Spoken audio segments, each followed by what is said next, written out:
પ્રભુ શ્રી રામની મૂર્તિ કાળો પથ્થર કોતરીને મૂર્તિ બનાવવામાં આવી છે, જેનો ફોટો સામે આવ્યો છે તે પ્રતિમા શિલ્પકાર અરુણ યોગીરાજ દ્વારા બનાવવામાં આવી છે।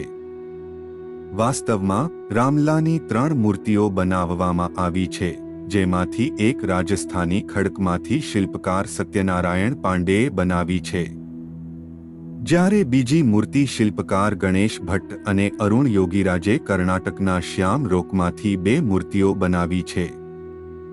રામલલ્લાની મૂર્તિની પ્રાણ પ્રતિષ્ઠા સાથે જોડાયેલી વિધિ 22 જાન્યુઆરીએ એટલે કે આજે સંપન્ન કરવામાં આવી છે।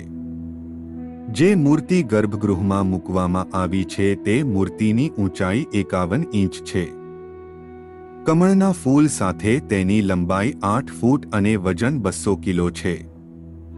કાળો પથ્થર કોતરીને મૂર્તિ બનાવવામાં આવી છે, જેનો ફોટો સામે આવ્યો છે તે પ્રતિમા શિલ્પકાર અરુણ યોગીરાજ દ્વારા બનાવવામાં આવી છે।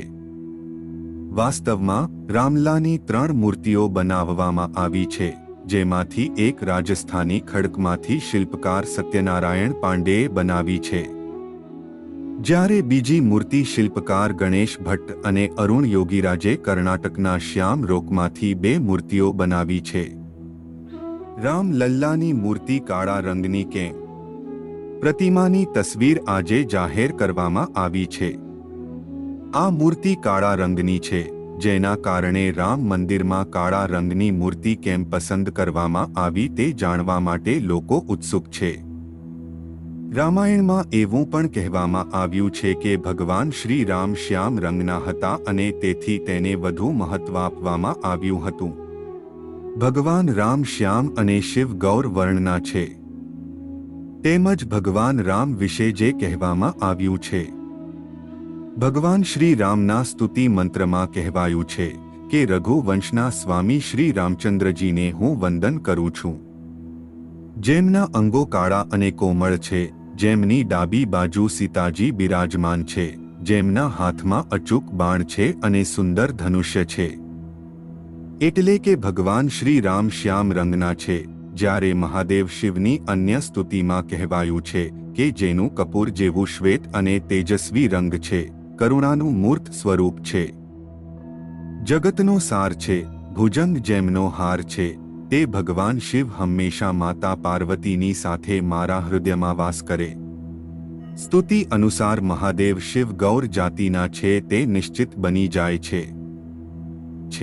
મહાદેવ શિવ ભગવાન શ્રી રામના ઉપાસક છે, ભગવાન શ્રી રામ મહાદેવ શિવના ઉપાસક છે અને મહાદેવ શિવ ભગવાન શ્રી રામના ઉપાસક છે। તેમની પરસ્પર લાગણીઓને કારણે આપણા ઋષિમુનિઓ અને સંતોએ રામેશ્વરમ તીર્થને આ રીતે સમજાવ્યું છે, રામસ્ય ઈશ્વર સા રામેશ્વર, એટલે કે જે રામના ભગવાન છે તે રામેશ્વર છે। પરંતુ જ્યારે મહાદેવ શિવ માતા પાર્વતીને રામની વાર્તા સંભળાવે છે, ત્યારે તેઓ રામેશ્વરમને આ રીતે સમજાવે છે, રામ ઈશ્વરો યસ્ય સહ રામેશ્વર, એટલે કે જેના ભગવાન શ્રી રામ છે તે રામેશ્વર છે।